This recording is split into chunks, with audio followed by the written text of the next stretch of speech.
Radio active material का nucleus 3 अलग अलग प्रकार की रेडिएशन रेस को एमिट करता है, जिन्हें अल्फा, बीटा और गामा कहते हैं।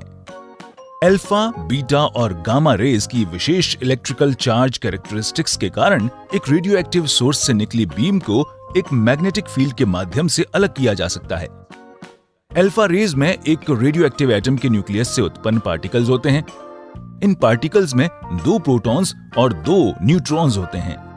असल में ये पॉजिटिवली चार्ज्ड हीलियम एटम्स होते हैं जब उनके इलेक्ट्रॉन्स एटम से निकल चुके हों। मैग्नेट के कारण अल्फा रे के पार्टिकल्स एक डायरेक्शन में बेंड हो जाते हैं। Beta raise negatively charged electrons की एक्सट्रीम होती है। मैग्नेट से गुजरने के बाद वे अल्फा रे की ऑपोजिट डायरेक्शन में बेंड होती हैं। क्योंकि बीटा रे के इलेक्ट्रॉन्स का मास अल्फा रे के प्रोटॉन्स और न्यूट्रॉन्स के मास से कम होता है, इसलिए बीटा रेज ज्यादा बेंड होती हुई दिखाई देती है। गामा रेज प्योर एनर्जी होती है, क्योंकि एक गामा रे का न तो कोई मास होता है और न कोई चार्ज, इसलिए ये मैग्नेटिक फील्ड से प्रभावित नहीं होती। इन 3 रेडिएशंस की यूनिक कैरेक्टरिस्टिक्स विभिन्न मटेरियल्स को पेनिट्रेट करने की इनकी कैपेसिटी को प्रभावित करती है। जहां एक अल्फा पार्टिकल को पेपर की शीट द्वारा रोका जा सकता है, बीटा पार्टिकल आसानी से पेपर से होकर गुजरता है, लेकिन एल्यूमिनियम द्वारा रोक लिया जाता है। एक गामा रे पेपर या एल्यूमिनियम से गुजर जाती है, लेकिन इसे लेड द्वारा रोका जा सकता है। ये तीनों रेडिएशंस जिस डिग्री तक मनुष्य के टिश्यू में प्रवेश कर सकते हैं, उसी को देखते हुए रेडियो एक्टिव मटेरियल के संपर्क को खतरनाक माना गया है।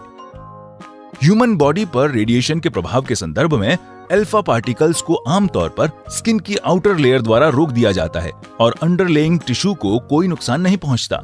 हालांकि बीटा पार्टिकल्स को स्किन की प्रोटेक्टिव लेयर द्वारा नहीं रोका जा सकता, इसलिए ये डीप सेंसिटिव टिश्यूज को नुकसान पहुंचा सकती हैं। इसी प्रकार गामा रेज भी बॉडी में पेनिट्रेट करके नुकसान का कारण बन सकती हैं।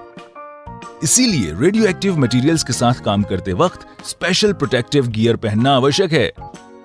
जब एक न्यूट्रॉन को यूरेनियम के एटम पर हाई स्पीड से फायर किया जाता है, तो ये फिशन नामक एक प्रोसेस से एटम को विभाजित करता है।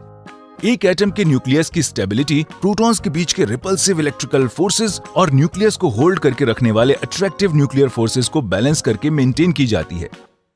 यूरेनियम के केस में ये बैलेंस अनस्टेबल होता है। इसलिए जब एक फास्ट मूविंग न्यूट्रॉन यूरेनियम 235 के न्यूक्लियस से टकराता है, तो वो एक इलोंगेटेड शेप में फैल जाता है।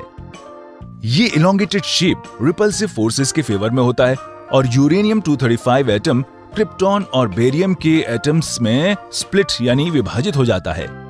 इस पावरफुल एनर्जी रिलीज से 3 न्यूट्रॉन भी उत्पन्न होते हैं। ये तीनों न्यूट्रॉन्स 3 और यूरेनियम एटम्स से टकराते हैं और कैटास्ट्रोफिक चेन रिएक्शन के परिणाम स्वरूप एटम बॉम्ब बनता है। न्यूक्लियर फिशन का ये प्रोसेस न्यूक्लियर पावर प्लांट्स को ऑपरेट करने के लिए एनर्जी सोर्स का भी काम करता है। एक कंट्रोल्ड एनवायरनमेंट में यूरेनियम 235 के फिशन से उत्पन्न हीट का उपयोग स्टीम बनाने के लिए किया जाता है, जो इलेक्ट्रिसिटी जनरेट करने वाली टरबाइंस को चलाती है।